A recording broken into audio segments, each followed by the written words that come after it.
Hello, today we are going to see the topic Parasitic Adaptations in Helminthes. First, we will see what is parasitism. Parasitism is a kind of animal association between two different animals. In this association, the animals which live at the expense of other animal for food or protection and also cause some harm to the animal on which they are dependent, such animals are called as parasites. The animals on which the parasites are living are called as hosts. The parasites may be endoparasite living inside the body of the host, or they may be ectoparasites living on their body. Now, what is adaptation? Adaptation may be defined as the fitness of an organism to live in its specific habitat or environment.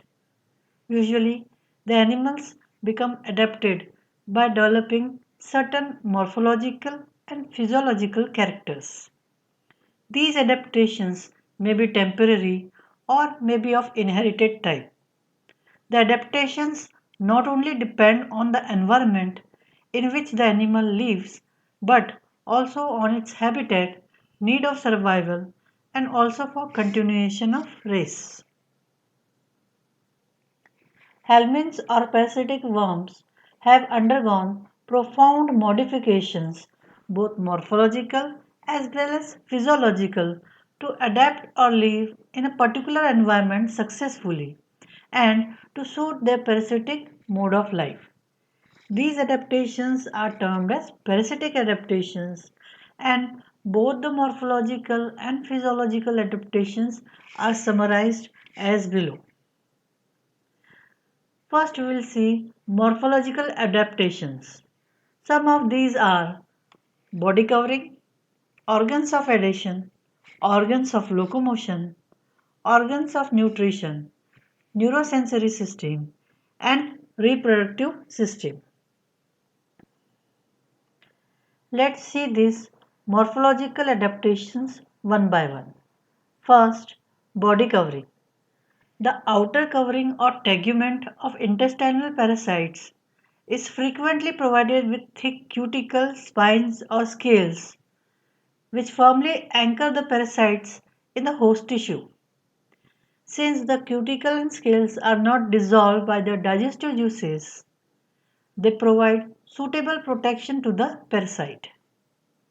It is probably that this thick protoplasmic layer is continuously renewed by the mesenchymal cells forming it. Second, organs of adhesion.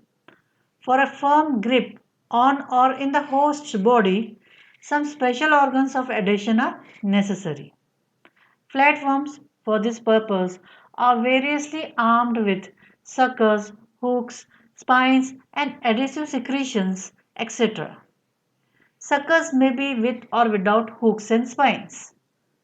These prevent the parasite from passing outside the host body. Third, organs of locomotion. Locomotion is actually an effort for procuring food, but parasites habitually inhabit such places in host body where sufficient food is available without effort. Thus, organs of locomotion such as cilia or free-living turbellarians are absent in parasitic forms. It is interesting to note that locomotory organs are duly present in some free-living larvae of some parasitic forms such as Miracidium possesses cilia and Cercaria possesses tail for locomotion. Fourth, organs of nutrition.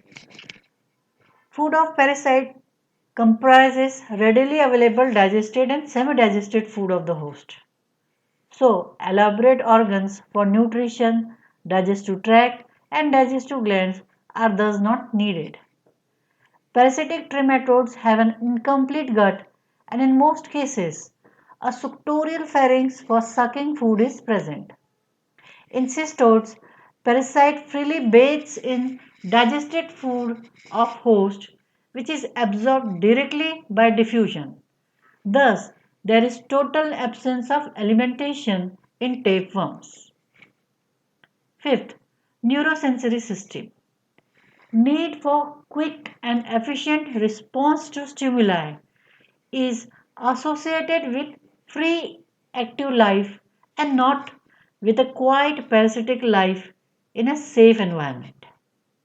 In parasites, therefore, there is a profound reduction in nervous system and total absence of sense organs. But the free-living Miracidium possesses eye spots. Sixth, reproductive system.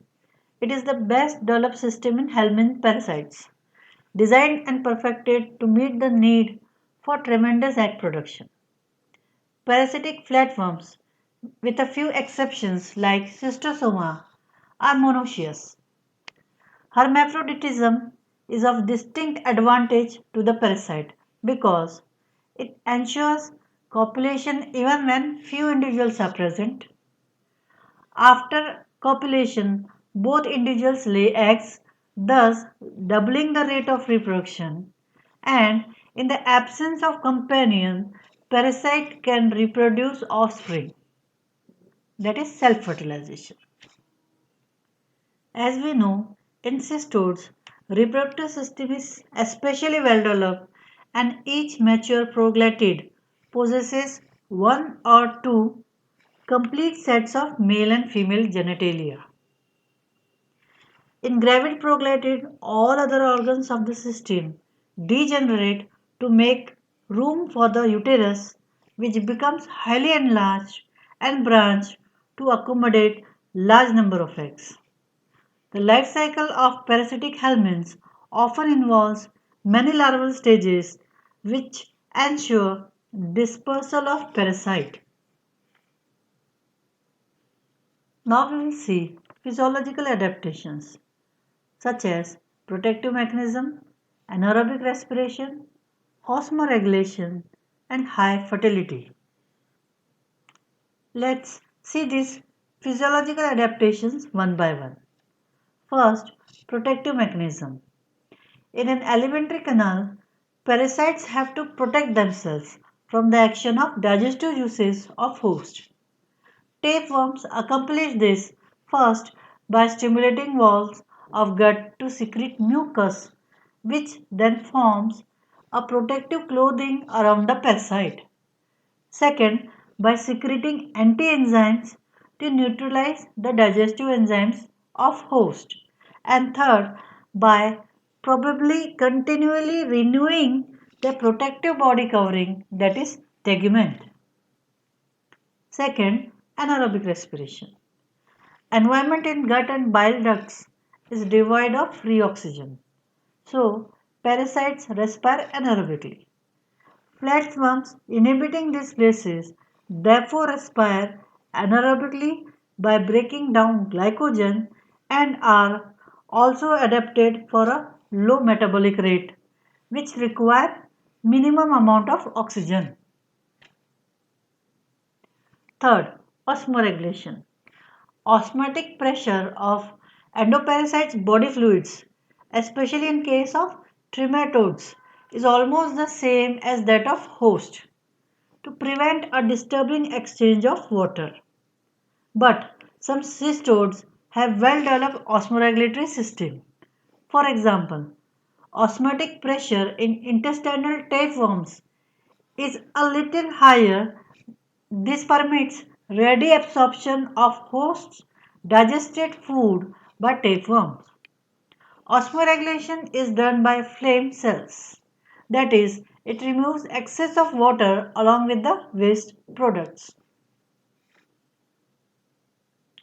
Fourth, high fertility or overproduction. Eggs produced by a parasitic flatworm face a very uncertain future. While passing through the complex life cycle, these potential offsprings face several hazards, as a result of which a very small percentage of total eggs produced reaches adulthood. This threat to the very existence of species is suitably met by the parasite which in its lifetime may produce eggs in millions. Reproductive organs of flatworms, as already noted, are accordingly developed.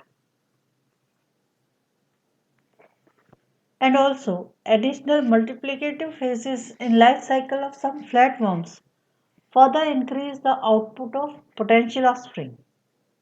Several cercaria develop from a single miracidium of liver fluke and a single hexacanth of echinococcus produces several soluces, each of which is a potential tapeworm. Lastly, economic importance of parasites. Millions of people all over the world suffer due to these parasites. They cause tissue damage, ill health, and many diseases in man and also in pets. Some of the diseases caused by these parasites in men are teniasis, cysticercosis, etc. Hope you understood the topic very well. Thank you.